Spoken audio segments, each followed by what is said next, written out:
দেশের যে কোনো সংকটে জনগণ বিএনপির উপর আস্থা রেখেছে মন্তব্য করে এর ধারাবাহিকতা বজায় রাখতে নেতাকর্মীদের নির্দেশনা দিয়েছেন দলের ভারপ্রাপ্ত চেয়ারম্যান তারেক রহমান। যশোর, নড়াইল ও ঝিনাইদহ জেলার নেতাকর্মীদের জন্য রাষ্ট্র কাঠামো মেরামতে ৩১ দফা ও জনসম্পৃক্তি শীর্ষক প্রশিক্ষণ কর্মশালায় আজ এই নির্দেশনা দেন তিনি।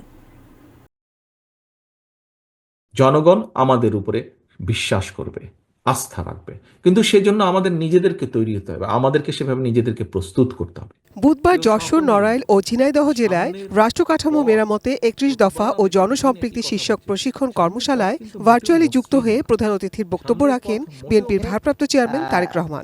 তিনি বলেন, বিগত ফ্যাসিস্ট সরকার দেশের সর্বস্তরে দুর্নীতি আর দুঃশাসনের শিকড় ছড়িয়েছে, তা উপড়ে ফেলাই আগামীতে ক্ষমতায় আসা দলের বড় চ্যালেঞ্জ হবে। এ সময় তিনি বলেন, গণতান্ত্রিক পন্থায় যতবারই দেশে নির্বাচন হয়েছে, বিএনপি জনগণের ভোটে জয়ী হয়েছে।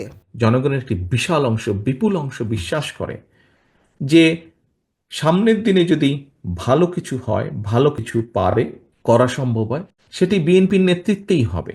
আগামী নির্বাচনের পরিবেশ অনুকূল নয় মন্তব্য করে তারেক রহমান বলেন, নানা রকম ষড়যন্ত্র চলছে দেশে বিদেশে। নেতাকর্মীদের সহনশীল ও জনসম্পৃক্ত হবার নির্দেশ দেন তিনি। রাজপথের আন্দোলনে সহযোদ্ধা দলগুলোকেও ঐক্যবদ্ধ থাকার আহ্বান জানান। সামনের পথ কিন্তু মোটেও মসৃণ না, সামনের পথ মোটেও মসৃণ না। একটু আগেই আমি বলেছি, বিভিন্ন মহল ষড়যন্ত্র তো করছেই। প্রথমত নিজের ঘরকে ঐক্যবদ্ধ রাখতে হবে, বিএনপি নেতাকর্মীদেরকে ঐক্যবদ্ধ থাকতে হবে, এবং জনগণের আস্থা নষ্ট হয় এরকম কোনো ব্যবস্থা যেমন করা যায়, এরকম কোনো কাজ যেমন করা যাবে না। একই সাথে আমাদেরকে ঐক্যবদ্ধ থাকতে হবে। যেই দলগুলো, রাজনৈতিক দলগুলো গণতান্ত্রিক আন্দোলনে আমরা একসাথে সংগ্রাম করেছি, অত্যাচার নির্যাতন সহ্য করেছি, জেল জরিমানা সহ্য করেছি, সেই সকল রাজনৈতিক দলকে আমাদেরকে ঐক্যবদ্ধ থাকতে হবে। কালার এক্সপার্ট, জর্জ স্যাপ এবং মাইল্ড অন হ্যান্ডস টেকনোলজি সমৃদ্ধ অরিক্স ক্রিস্টাল ওয়াশ আপনার লন্ড্রি এক্সপার্ট। তারেক রহমান বলেন, বিগত ১৫ বছরে বিএনপি ছাড়াও জিয়া পরিবার যে পরিমাণ নির্যাতন নিপীড়নের শিকার হয়েছে, তার প্রতিশোধ নেওয়া হবে ৩১ দফা বাস্তবায়নের মাধ্যমে। এরকম অত্যাচারিত নির্যাতিত হয়েছেন, আমি ব্যক্তিগতভাবে আমার পরিবারও অত্যাচারিত নির্যাতিত হয়েছে সেই পলাতক স্বৈরাচার দ্বারা। যে কোনো নির্যাতিত মানুষ তার নির্যাতনকারীর বিরুদ্ধে প্রতিশোধ নিতে চায়।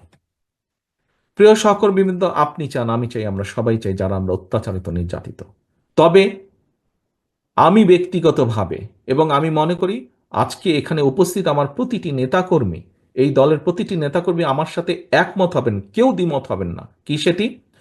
আমরা প্রতিশোধ নিতে চাই, আমি প্রতিশোধ নিতে চাই এই ৩১ দফাকে বাস্তবায়ন করার মাধ্যমে। কারণ শহীদ রাষ্ট্রপতি জিয়াউর রহমান, দেশনেত্রী বেগম খালেদা জিয়া, তারা এই দেশের মানুষের রাজনৈতিক অধিকার প্রতিষ্ঠিত করতে চেয়েছিলেন, গণতান্ত্রিক অধিকার প্রতিষ্ঠিত করতে চেয়েছিলেন। Nazia Afrin, ATN news, Dhaka. সঠিকভাবে ফলো করা, যাতে করে অর্থনৈতিক যে